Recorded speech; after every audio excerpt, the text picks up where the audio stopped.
Bonsoir. La rue Poche-Navarre, à proximité de la place des Terreaux, comme vous la voyez là, c'est une fois par an. Et c'était aujourd'hui.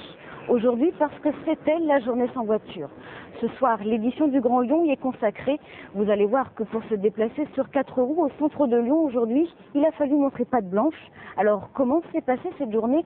On pourrait presque dire comme sur des roulettes. C'est parti.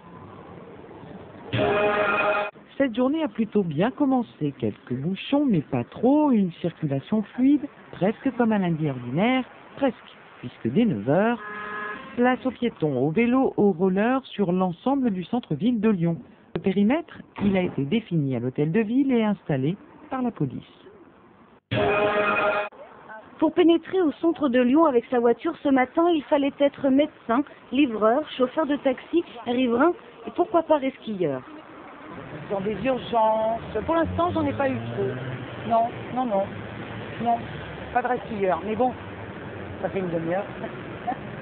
Jusqu'à 18 h, de la place des Terreaux jusqu'à la rue Salin, en passant par le Vieux-Lyon, 80 policiers municipaux ont veillé au grain. Priorité aujourd'hui à ce que l'on appelle les modes de déplacement doux. À pied, en roller. Le coup de cœur du jour, c'était pour le vélo. Quant au coup de gueule, il nous vient des commerçants. Certains ont baissé leurs rideaux. On ne travaille même pas. Les gens demandent pourquoi Lyon, des gens qui viennent de l'extérieur nous demandent pourquoi Lyon est comme ça. Je pense que pour la ville de Lyon, ça ne fait pas tellement de bon effet. Et pour une vingtaine d'automobilistes, ce fut vraiment une journée sans voiture. En ville, sans nos voitures, l'occasion de se déplacer autrement. L'occasion aussi de découvrir des innovations. Dans ce concert d'idées plus ou moins neuves, le cyclopolitain, un taxi à pédales qui débutera prochainement sur la presqu'île et dans le Vieux-Lyon, 1 € du kilomètre. Autre démonstrateur, autre démonstration. Le kit électrique qui s'adapte sur presque tous les modèles et transforme une vulgaire trottinette en engin électrique grande vitesse de pointe, 18 km/h. En France, nous espérons vendre 20 000 moteurs dès la première année. Et sur Lyon? Sur Lyon, ça pourrait faire à peu près 2 000 moteurs. Chacun y va donc de sa trouvaille, petit truc pour grande cause. Ça peut paraître gadget, mais ça augmente les possibilités de déplacement et ça permet aux gens d'avoir un panel de possibilités agréables, je dirais, pour se déplacer. C'est vrai que ça peut être convivial d'utiliser de temps en temps son vélo ou d'utiliser une trottinette en complément des transports en commun, par exemple. À Lyon, la moitié des déplacements en voiture concernent des trajets de moins de 3 km. De quoi réfléchir.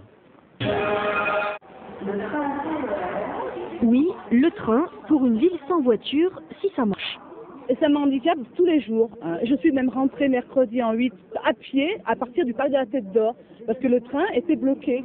Bloqués, en retard, annulés, les quelques 300 usagers matinaux de la ligne Sathonay-Lyon-Pardieu sont à bout de nerfs et les mots d'excuses de la SNCF de moins en moins crédibles aux yeux de leurs patrons.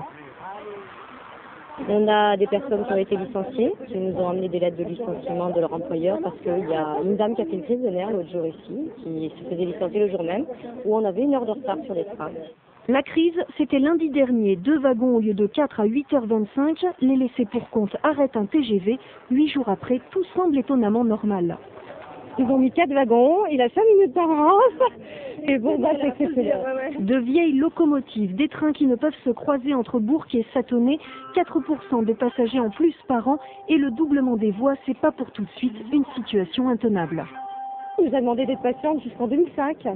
Alors, vous savez, quand ça fait 10 ans que vous prenez le train et puis que vous voyagez dans des conditions lamentables, on en a marre. Un train renfort, c'est la seule solution d'urgence depuis une semaine.